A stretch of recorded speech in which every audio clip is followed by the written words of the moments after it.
Hi guys, today quick update lang dito sa ating challenge. It's day number 7 and 8 na lang ito. So hindi ako nakapag-update during day 7 because I have this like setups dito na invalidate. We'll discuss that na lang sa video natin today.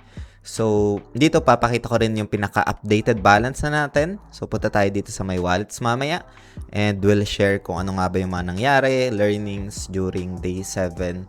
And yung setups natin na na-invalidate during day number 7. So, yeah, before tayo dito guys magsimula, kung hindi nyo pa na-like itong video na ito, please like this video first. Subscribe nyo yung YouTube channel natin, turn on the bell icon para ma-notify kayo dito sa mga updates natin na ginagawa sa ating YouTube channel guys, no.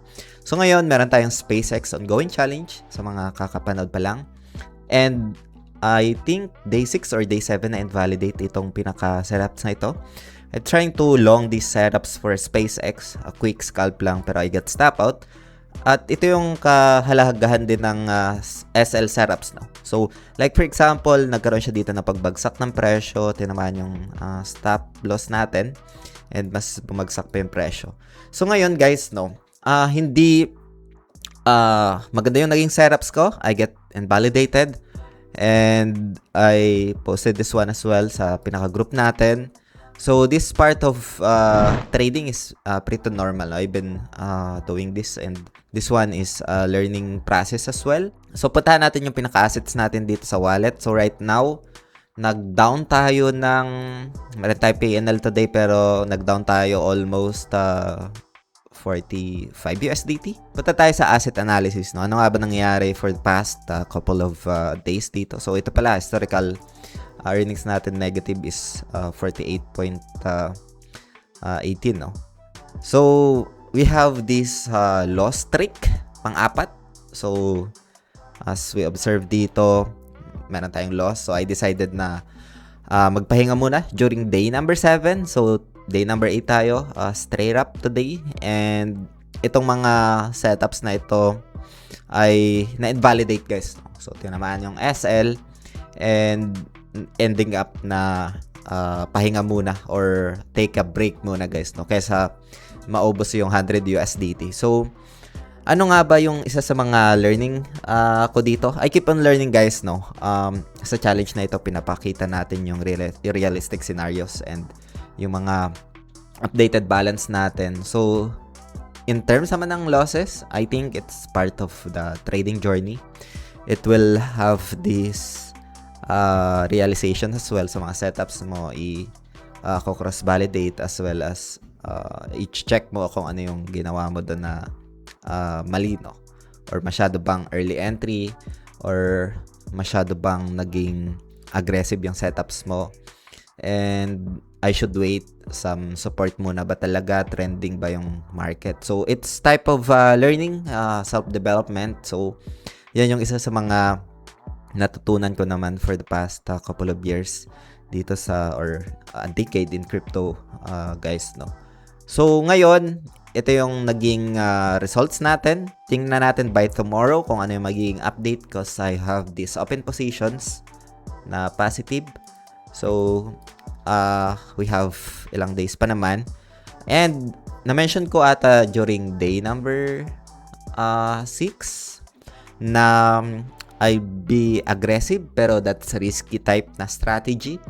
We'll have this aggressive setups, pero yung magiging criteria ko doon will be A+, no? So, titingnan natin kung paano mag-workout yung mga setups na yun. I'll keep you posted na lang dito along this challenge, and the reason why wala tayong day number 7, direct tayo day number 8, is that I temporary pause during day number 7 due to this negative P&Ls, guys, no, and I just need to review yung mga ginawa kong trades, and I learned from it naman, though we don't know the market gives us. So move forward, and I'll keep you posted, guys, no, dito sa ating challenge. This is the updated balance natin. We can check as well yung pinaka assets overview and yung pinaka history ng ating trades, guys, no. Maybe we can go here sa futures. Ayan. So, you can also browse this app, guys. Ito yung gamit natin just to check yung asset analysis as well. Punta tayo sa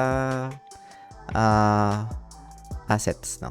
And then, dito sa futures history, select natin itong order center. And dito natin makikita yung mga details, guys, no? So, like for example, check muna natin yung funds transfer in. Ayan. So, ito, updated, guys, no? Just want to be transparent sa inyo. So, we started 100 USDT noong, kailan to? July 1. So, we started July 2. So, yan yung pinaka-data natin. Transfer in ng funds. Ito. Funds transfer out. Ayan. And realized PNL. Makikita natin dito. We just have this negative. I got stop out with SpaceX. EVA as well. I try to like trade and I learned from this naman. I got stop out for my short positions. And hindi na ako nag-trade after that, guys, no? So, for SpaceX, I think this one I have two setups. Sabi ko kapag na-stop out ako pangalawa, pahinga na muna. At ito yung pinaka-data yesterday. So, yun, guys, no? And makikita naman natin dito. Share ko sa inyo realistic approach as well as realistic experience dito, guys, sa ating challenge. And let's go back dito, no, sa ating asset overview. So yun, guys, if you find this video interesting, please like and subscribe yung YouTube channel natin, guys. Kita-kits tayo sa day number 9 and onwards, guys, no. Yun lang. Peace out. Bye for now.